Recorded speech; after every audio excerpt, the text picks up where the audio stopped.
always, always, toujou, always, toujou, always. I am always on time. I am always on time. Mwen toujou ale. Li toujou manje yon pomme nan maten. She always eats an apple in the morning. She always eats an apple in the morning. She always eats an apple in the morning. Nou toujou al kouche ta.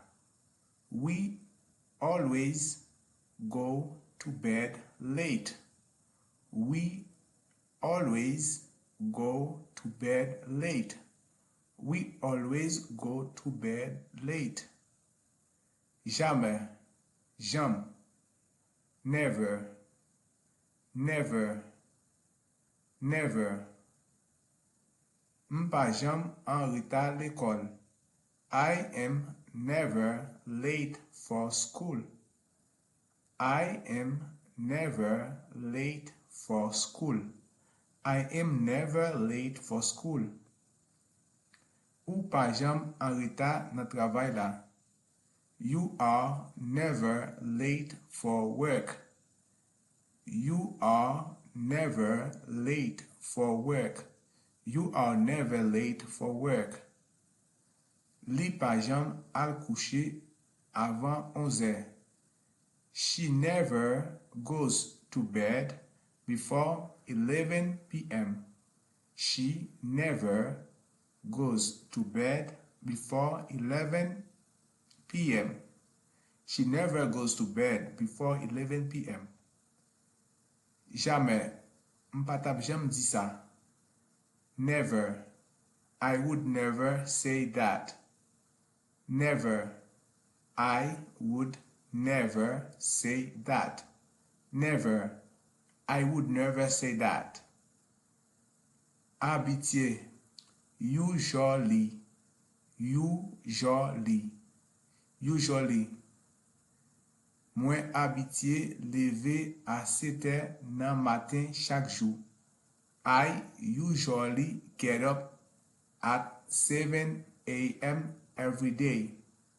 I usually get up at 7 a.m. every day. I usually get up at 7 a.m. every day. Nou abitye pale anglè ansanm. We usually speak English together. We usually speak English together. We usually speak English together. Li abitye rive lakay li a senk pil. He usually arrives home at 5 o'clock. He usually arrives home at 5 o'clock. He usually arrives home at 5 o'clock. Yo abitye manje fruit chak matin. They usually have fruits in the morning. They usually have fruits in the morning. They usually have fruits in the morning. Parfois, sometimes, sometimes, sometimes. Parfois, li très difficile pour comprendre. Sometimes it's so hard to understand. Sometimes it's so hard to understand. Sometimes it's so hard to understand. Parfois, nous pratiquons ensemble. We sometimes practice together. We sometimes practice together. We sometimes practice together. Parfois, mwen itilize laptop mwen pou mwen pren note nan klas la.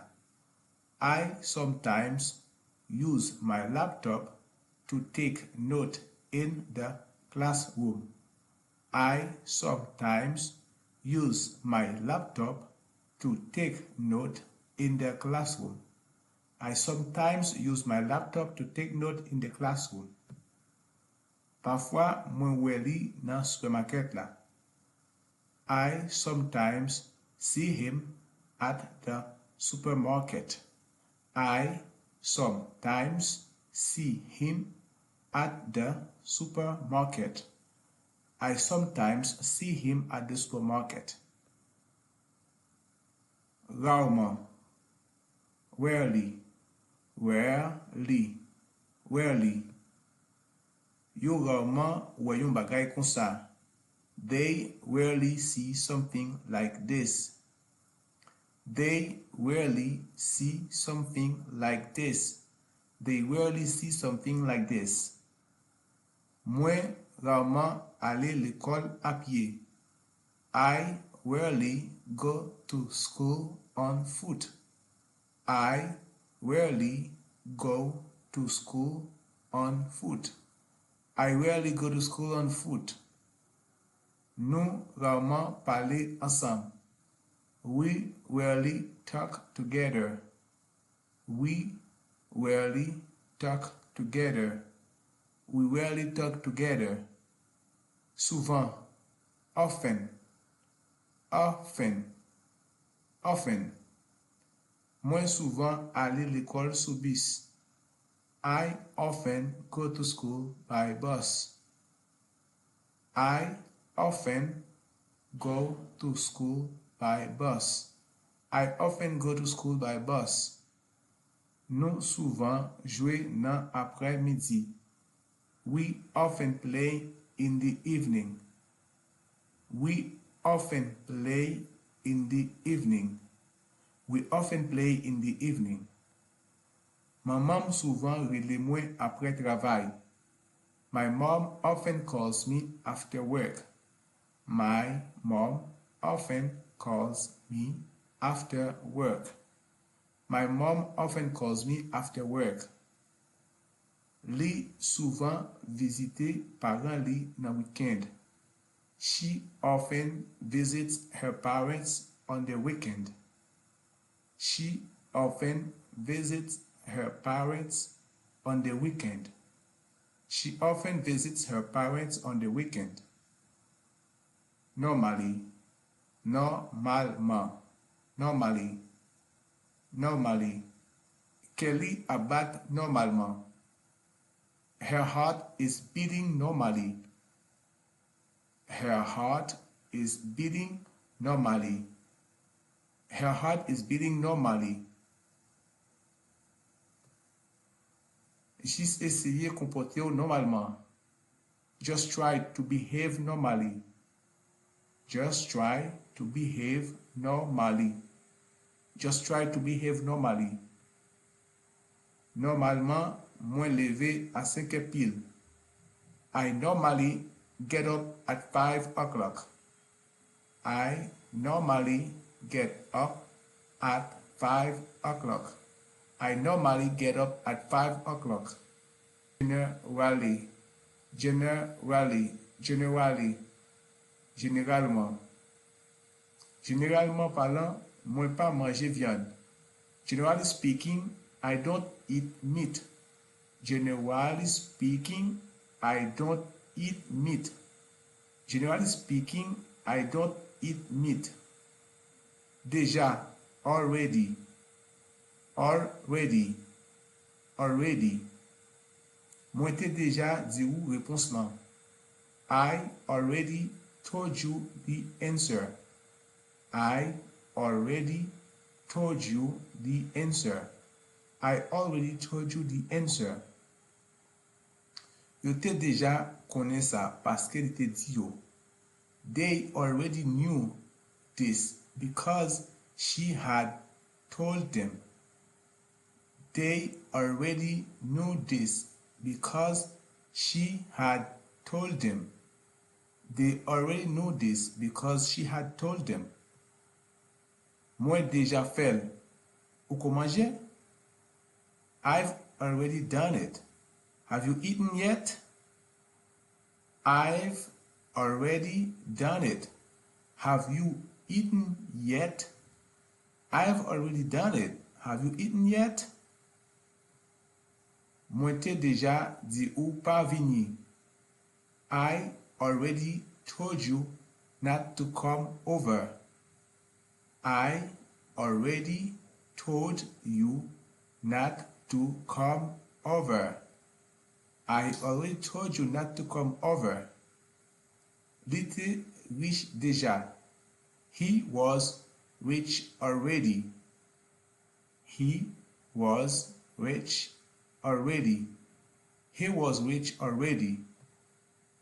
Li te deja en retard pour rendez-vous li ya.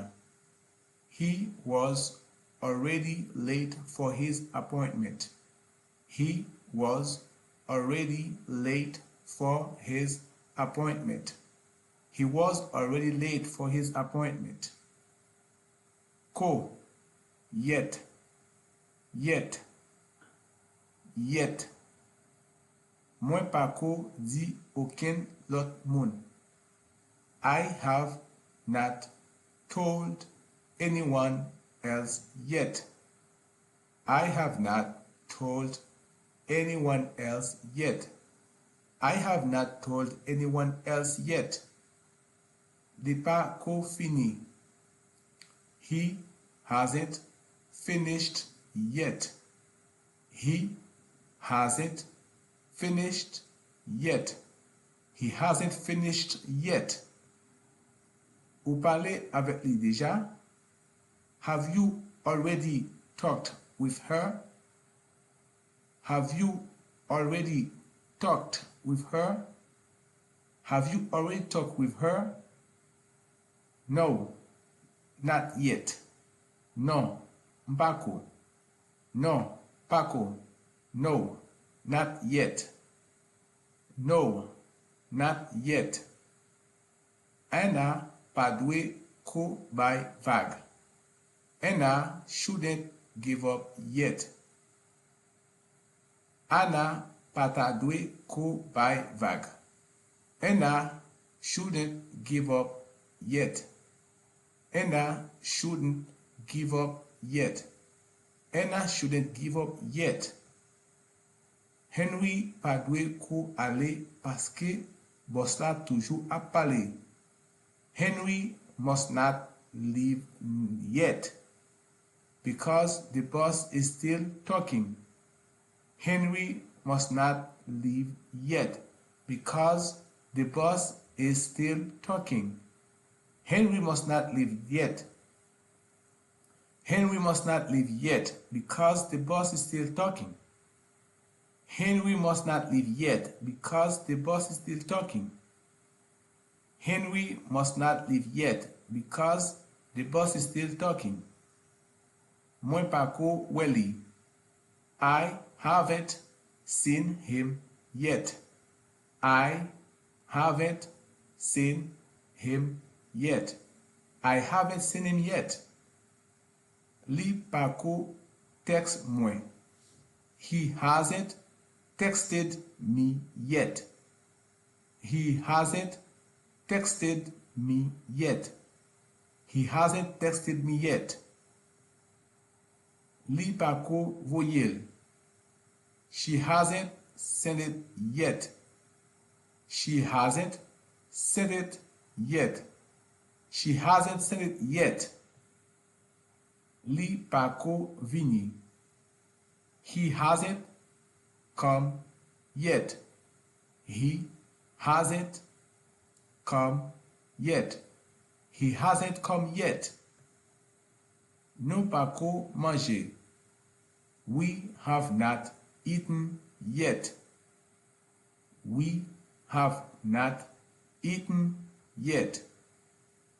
We have not eaten yet. Pa ko rive. I haven't arrived yet. I haven't arrived yet. I haven't arrived yet. Now. Kunyeya.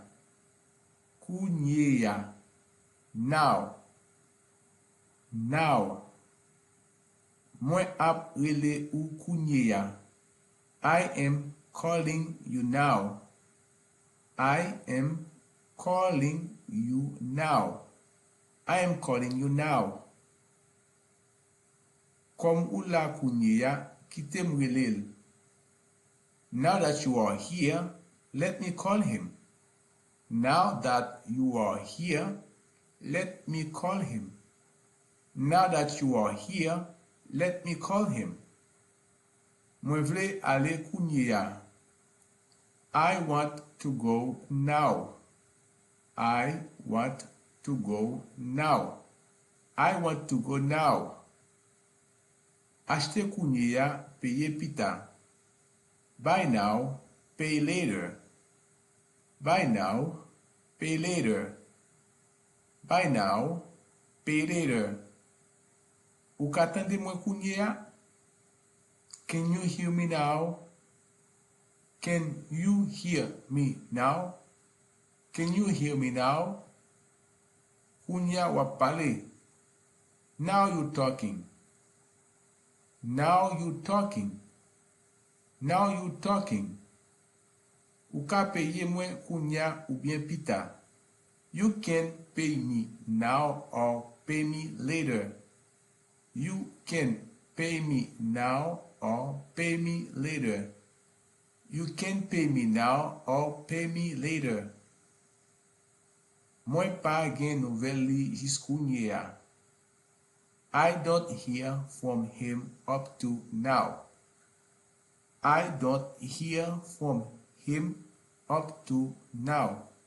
I don't hear from him up to now. Pita, later, later, later. Nap pale pita. Talk to you later. Talk to you later. Talk to you later. Mwen pral rele ou pita. I'll call you later. I'll call you later. I'll call you later. L'été retourné plusieurs semaines pita. She returned several weeks later. She returned several weeks later. Mwen te weli anko pita nan matin sa. I saw him again later that morning. I saw him again later that morning. I saw him again later that morning.